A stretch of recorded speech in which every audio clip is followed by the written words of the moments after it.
figuring out a way to do things that most people think are impossible. Right. You've sort of become that guy over your life, and you've become that guy for a lot of people, including me, online. We've talked about you on the podcast a ton of times. Right. So having you in here has been it's very exciting to me. I appreciate that. Thank you. How'd you become that guy? You know what? I grew up not that guy. Yeah. So a lot of people put a title on me. They want to, they see me now.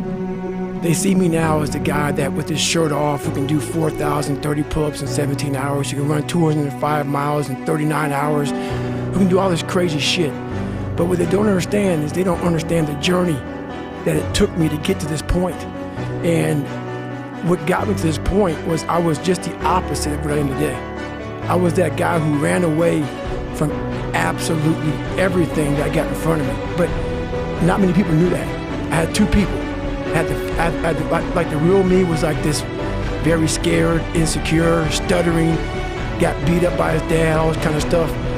And I built this fake person that walked around like my shit didn't stink, you know? Right. Yeah, so that's kind of how I did it. And through the process of time, I realized that I was lying to myself and lying to people. But it's a fascinating journey, though, because you are that guy now. Right. I mean, you genuinely are a legit badass. Right. And at one point in time, you were a legit terrified person. Yes. So what was the process? Like, how did you step forth? Well, it's a long process. Right. My dad beat the shit out of me when I was growing up. I was the first black baby born in this hospital called Miller Fillmore in Buffalo, New York. My dad owned skating rinks, he owned bars, he ran prostitutes from Canada to Buffalo, New York. My dad was a big time pimp, big time, anything bad about a person, big time hustler. He was American, you know that movie with Denzel Washington? Mm-hmm. He was that, but not that bad. Right. You know, he wasn't that big, but that's what it reminds me of. He was that kind of guy. And beat the shit out of me, the shit out, out of my mom. There was an incident one time when my mom got knocked out on top of the stairs, and he dragged her down the stairs by her hair. And at 6 years old, I'll never forget this. In my mind, I was always afraid. My whole life I was afraid, but I had this fucking voice, this conscience, that would always be battling me, saying, hey, you gotta get up and do something. I didn't want to do shit. I was just afraid, but that voice would force me to get up. And my dad, I tried to beat him up, whatever, at 6, and I get my ass kicked. So this went on for several years. And I have a big time learning disability, because my dad didn't believe in us going to school. So my dad, it was about the business, the skating rink and the bar. So the skating rink opened about 7 o'clock at night, and this is when the time I was able to walk. So about 4, 5, 6 years old, 8, 9, and I'd go to this skating rink at 7 o'clock at night, and I worked the skating rink until 10 at night. And then we would scrape the gum off the floors, and we cleaned the whole skating rink up.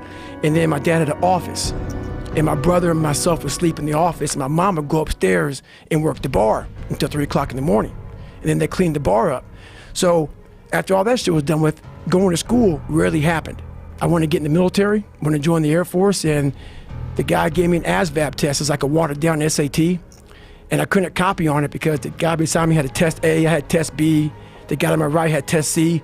So I looked to copy on this test and I couldn't copy on it, so I got like a 20. And I wanted to be an Air Force pararescueman.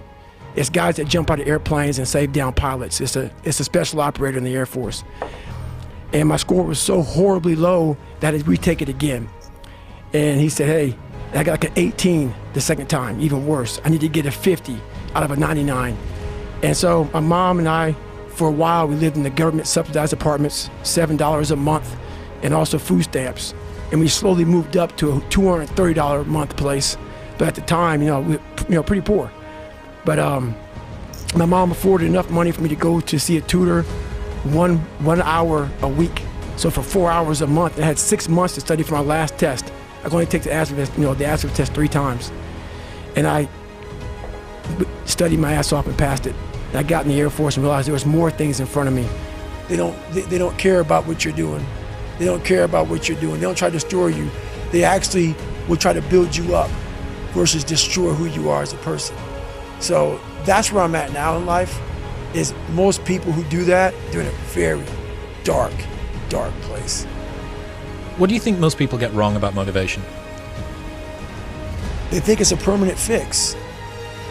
They think it's something that is a constant. They think that maybe once I get it, I'm gonna hold on to it. And that's the thing about that I was telling you, that I always talk about. It's nothing is permanent. Nothing is permanent. And a lot of times you have to learn to perform without motivation. You have to learn to perform without purpose. You have to learn to perform a lot of different things. And that's what people think. They think I need to have this motivation to work out, to study, to be better. So if they don't have it, they just don't fucking do it. And that's where you fail. You have to learn to train your mind well beyond motivation. If you have motivation, that's great. That's some kindling to the fire. All it takes is a little bit of fucking spark, you can burn the whole forest up. But motivation, you have to learn to exist without it. You have to learn to be your best self when you're least motivated. And that's the tricky part about all that shit. Motivation is just a word. You have to have these different things in your mind on where you want to go and know that motivation is not going to get me there. Because I'm not going to always be motivated. Jocko said the exact same thing. He said that discipline eats motivation for breakfast. And discipline's good too. But without a clear headspace, there's no discipline. What do you mean? So let's say we have a circuit breaker, okay? And I'm loading everything up to one fucking circuit. Just load it up. It's gonna fucking blow. And once that thing blows, man, the circuit's all fucked up. You gotta have each thing plugged into the right spot, like a fucking crowded garage. You can't put anything in it. Once your brain is crowded, discipline is great, motivation is great, but if you can't fit shit in your brain because it's all fucking cluttered with shit, there's no discipline. You may have it sometimes when it fits in that crowded garage of your mind, but you don't have the consistency that you need to have with that discipline. I think it's my take it or leave it kind of mentality, where I don't really think about your feelings. I don't really care about what you think or what you think about me, or if you're soft, if you're weak, if you're hard, if you're an alpha, if whatever the hell you are. I just don't really care. And I'm gonna say what I believe is going to get you better. It may make you pissed off at me in the interim, but in the long term, if you really think about what I'm saying things to you that I had to listen to and, tell myself, and it's just sometimes hard truth sucks. Mm-hmm. I mean, I even saw, even recently, I think this was like over the weekend or sometime last week, I think it was somebody impersonating you, right, on LinkedIn, and you put out this video, and even this video, I'm like sharing it with people I know. I'm like, look at how pissed off David is about this guy. But more importantly, by the end of this video, I started to feel sorry for the guy that was impersonating you because of what he has coming. Yeah, man, that poor fellow, I mean, I actually feel bad for him too, man, because I just don't put up that kind of shit. When I became whoever I am now, people always say, you know what? With success, you're gonna have these issues. And I just don't buy into all that shit. Everybody thinks you gotta settle when you become successful, and it's just people are gonna take your book and they're gonna bootleg your book, and it's just great signs of success. Well, you can sit there like most people do and just sit there and take that shit. Or you can go ahead and believe that, you know what, I don't give a fuck how successful I am. I'm gonna hold your ass accountable for what the fuck you're doing. And that's just how it goes for me, man. So I just hold people accountable. No matter how successful you are, you must hold people to the fucking standard. I want to talk a little bit about the most recent book, Never Finished. And I heard things even in the process of writing my second book. Everyone would tell me that the first one's always better, the second one's not as good. And with a book like Can't Hurt Me, that was probably one of the greatest books of all time. Even with that in the back of your mind, thinking, how do you top the second one? Now, personally, I believe you topped it. The second book is better than the first. The first one's phenomenal. But why even write a second book? Well, the thing about it is, Can't Hurt Me was, I call it your bachelor's degree. It was the very basic nuts and bolts about how to get the fuck up and stop feeling sorry for yourself.